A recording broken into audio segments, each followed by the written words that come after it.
Babala ito at paalala dahil hanggang ngayon marami pa rin nabibiktima ng mga online loan. Totoo nga't meron talagang legit na online loan gaya ng G-Loan sa GCash. Pero guys, hindi kayo ang magbibigay ng pera or wala kayong dapat na ibibigay na pera kahit na piso. Dahil nga kayo ang maglo-loan, kayo ang dapat na binibigyan ng pera at yung processing fee na yan ay dapat kinakaltas yan sa amount na niloloan nyo.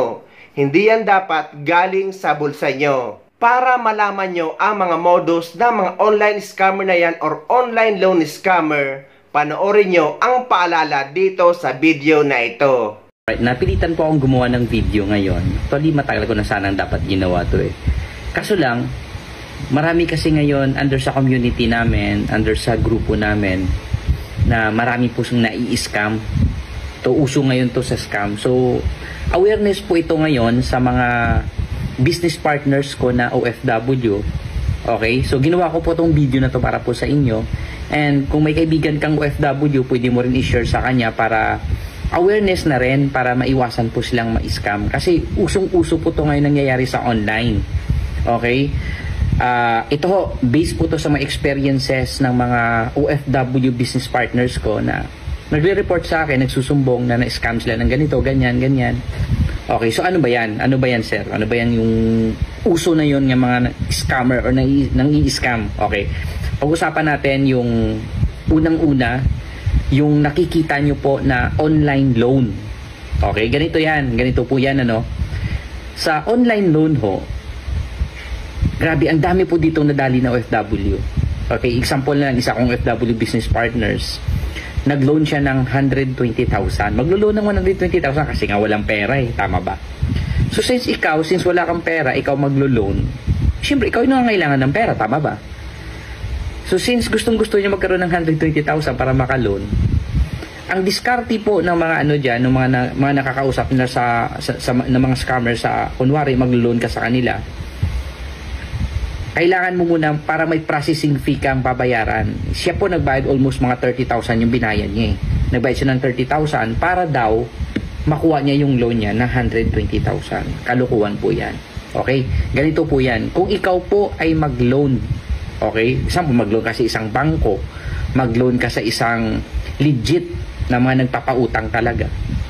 Okay? Example, nag-loan ka ng 100,000. Kung ano man yung mga hidden agenda nila doon ng mga charges. Okay? Tandaan mo to ha. Doon na nila yan ibabawas sa niloan mo na 100,000. Wala ka dapat ilalabas na pera. Kapag ang isang nagpapaloan, no, nagpalabas ng pera siya at naglabas ka ng pera, automatic yan. Takbuhan mo na. Scammer yan. Yan po ang uso-usong mga nai-scam ngayon. Tandaan mo ha, kapag ikaw ay nag-loan at nanghingi sa'yo ng pera na may babayaran ka, puno, nako, mag-ingat ka na po doon. Scammer po yan. Okay? Tandaan mo yan. Pag nag-loan ka man, saan ka maglo-loan, wala kang ilalabas na pera dapat. Kasi kung may charges man sila, ibabawas na nila doon sa pera na ilo-loan mo. Alright. Number 2, na maraming na-scam na din.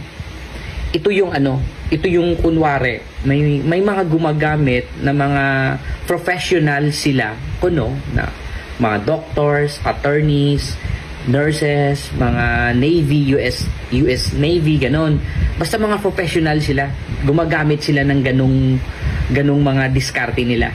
Actually, mga dummy account yon. Ginagawa nila, nagipagkaibigan muna sila sa OFW. Nagipagkaibigan sila, kinukuha nila yung loob, ganyan, daming diskarte. Kasi gwapo sila, pogi, ganun. Siyempre, pag OFW, siyempre, halos wala namang nakakausap yung isang OFW. Kaya kinakausap. Hanggang sa, yun, may ginagamit pa sila dyan. Kunwari, mag-video call pa yan sila. Na akala mo totoo sila yun, na gumagalaw-galaw pa. Alam mo ba dun sa Messenger, mayroong green technology dyan, na kunwari, gumagalaw-galaw lang sila. Pero ang totoo niyan, picture lang yan ng mga ginamit nila na mga dummy account na kunwari gumagalaw-galaw para mapatunayan mo na ka-video call mo yung tao, pero hindi totoo po yun. Okay, anong diskarte nila dyan? May ipapadala sila kunwari na package kasi kinaibigan ka, iba ginujowa, ganon. So may ipapadala silang package, tapos bago mo makuha yung package na kapangalan sa'yo, magpapadala ka ng pera. Naku, pag ganun ho, at kapag humihingi na, no? Tandaan mo, kapag humihingi na maipapadala kang pera, yari ka na po dyan. Scam yan. Okay? Kapag nagtulong po ang isang tao, hindi na po yan nanghihingi na kahit any amount. Gusto kanyang tulungan, hindi magpadala siya. I-receive mo, yan yung totoo. Pero the moment na maghingi na sa'yo ng pera na may babayaran ka daw doon sa logistic, may babayaran ka na, ako po, scam po yan. Maniwala ka sa akin. May isang kababayan naman tayo dito na nagbahagi ng kanyang karanasan na biktima mismo ng online loan scam. Para maging aware ang mga tao, lalong-lalo na ang mga OFW na madalas na nagiging biktima nito.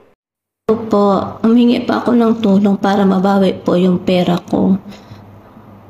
At mababalaan na rin po yung iba nating OFW na kababayan ko dito sa ibang bansa.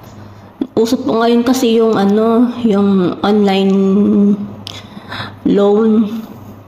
Ngayon po, pa ako sa loan na Migrants Express. Nag-fill up po ako. Nagtingin din pa ako sa kung tunay po itong kanilang kumpanya po. Nandito naman po yung SIC number, tapos company name is Migrants Express Linden Corporation po. Ngayon po, nakapag-apply na po ako, tapos sabi nila mag-deposit daw ako ng 8,000 at yun po ay mag-a-add naman po yun sa mawi-withdraw ko. So sa madaling salita po, nagpadala pa ako ng pera through GCash po, 8,000 po. Ngayon po, yung 8,000 po yun, tapos saka ko po mawi-withdraw yun, may OTP po.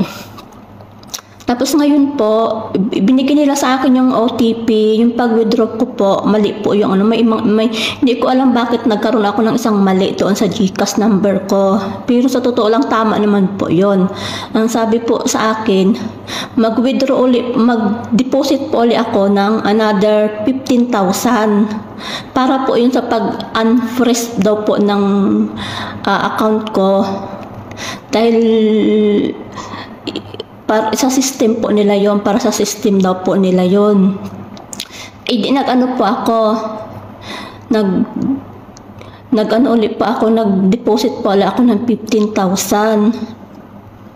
Tapos po ngayon, nag-deposit pa ako ng 15,000. Tapos hindi ko po uli makuha po yon. Iwan ko sa anong kadahilanan. Ulit pa ako, nag-deposit pala ako ng 15. Tapos ngayon po, sabi sa akin, mag-deposit po ulit ako ng 20,000.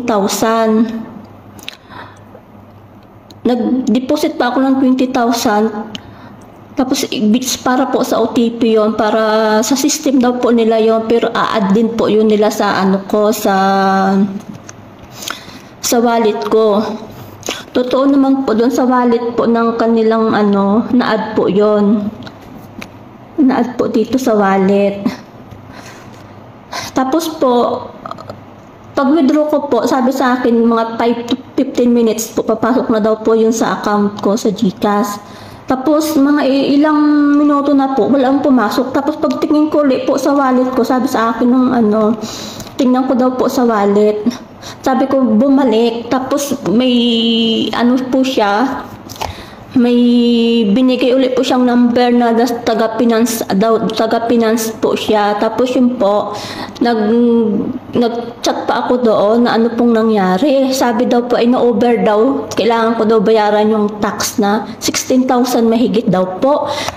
Nag-react na po ako, bakit magbabayad pa ako ng 16,000? Ba't ako yung magbabayad ng tax? Sila nga yung nagpapautang. Sabi ko, hindi ko na lang po kukunin yung pera at ibalik ko na lang po yung diniposit ko na mahigit na sa 40,000 po. Yung po halos lahat po deposit ko, 2 buwan ko pong sahod yun. Tapos sabi ko, kung di nyo ibabalik yun, magrereklamo na po ako sa pulis. Sabi ko, ang sabi po nila, hindi daw ako papansinin ng pulis kasi may mga conversation daw po kami. Sabi ko, Tapos sabi ko magrereklamo pa ako sa kay Rapitol po. Hindi rin daw pa ako kapansinin ni Rapitol po. Tapos sabi ko, ipopost ko sila sa social media. Tapos yun po, binalak po nila ako. Hindi po nila binalik yung halos 40,000 pera.